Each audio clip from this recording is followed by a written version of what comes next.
Bonjour à tous, c'est Chloé, je suis ravie de vous retrouver comme chaque vendredi dans un nouvel épisode de Cryptalk. Aujourd'hui, je vais vous parler d'un projet que j'affectionne tout particulièrement. Il s'agit du projet Solana. J'ai d'ailleurs fait une tribune dans le magazine Capital pour parler en détail de l'écosystème Solana, donc n'hésitez pas à en prendre connaissance si toutefois ça vous intéresse. Alors donc je reste sur ma lancée et ce podcast sera entièrement dédié à Solana. Installez-vous confortablement, c'est parti.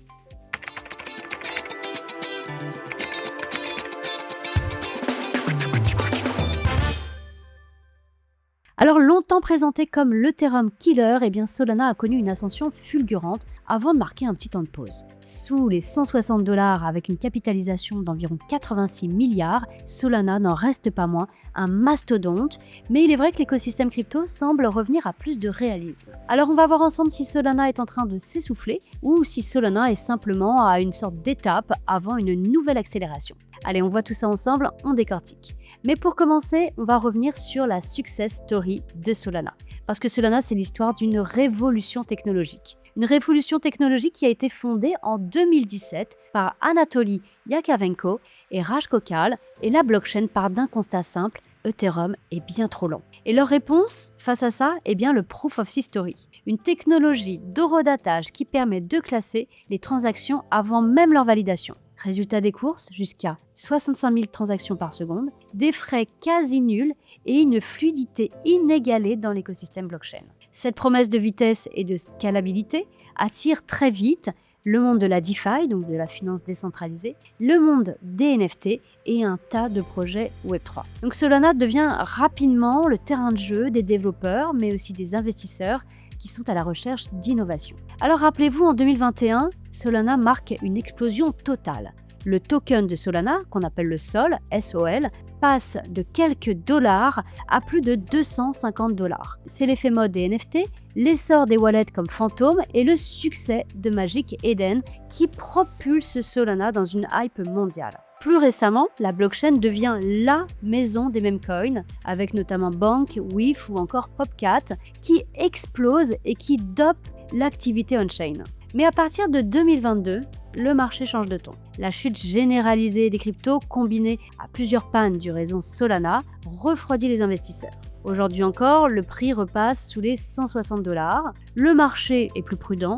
Le marché est même plus méfiant, je dirais. Et puis, deux critiques reviennent très souvent concernant Solana. Une gouvernance parfois très opaque et une concentration importante de validateurs. Bref, vous l'aurez compris, l'euphorie laisse place à beaucoup plus d'exigences. Alors même si la fusée ralentit, Solana reste l'une des blockchains les plus avancées technologiquement. Le réseau continue énormément d'attirer des développeurs, des start-upers et même des entreprises traditionnelles. Il y a notamment des géants comme Visa ou encore Shopify qui ont déjà expérimenté des intégrations sur Solana et c'est vraiment la preuve que l'adoption peut devenir vraiment très concrète.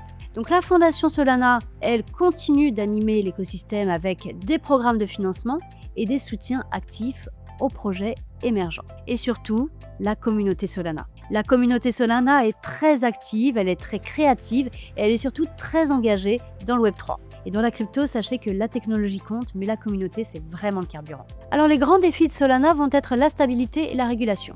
L'avenir de Solana va vraiment se jouer sur ces deux fronts. La stabilité du réseau, les pannes ont laissé des traces, c'est indéniable. Donc pour convaincre les institutions, Solana va devoir prouver qu'elle peut garantir une disponibilité irréprochable. Et côté régulation, les États-Unis, l'Europe, le monde entier affinent leurs cadres légaux.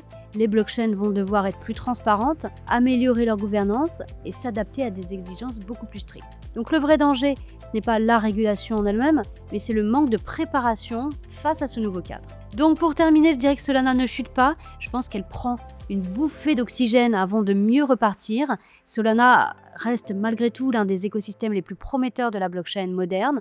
Elle est rapide, elle est scalable, elle est soutenue par une communauté passionnée et elle est porteuse d'une innovation réelle. Sa baisse récente n'est pas à voir comme un effondrement, c'est pour moi une pause, une sorte de respiration dans un marché qui réclame toujours plus de maturité. En tout cas, Solana n'a jamais été aussi observé que ces derniers temps. Et si l'histoire nous apprend bien une chose, c'est que les pauses sont souvent le début de la prochaine accélération. Voilà, je vous laisse sur cette petite touche de positif. En tout cas, on souhaite le meilleur pour le projet Solana, bien évidemment. Et gardez bien en tête de faire vos propres recherches sur ce projet avant d'investir dessus. J'espère que ce podcast vous aura plu. N'hésitez pas à liker, partager et mettre en favori si vous êtes sur une plateforme de streaming. Il me reste à vous souhaiter un excellent week-end à tous. Moi, je vous retrouve vendredi pour un nouvel épisode. En attendant, prenez soin de vous. Ciao, ciao.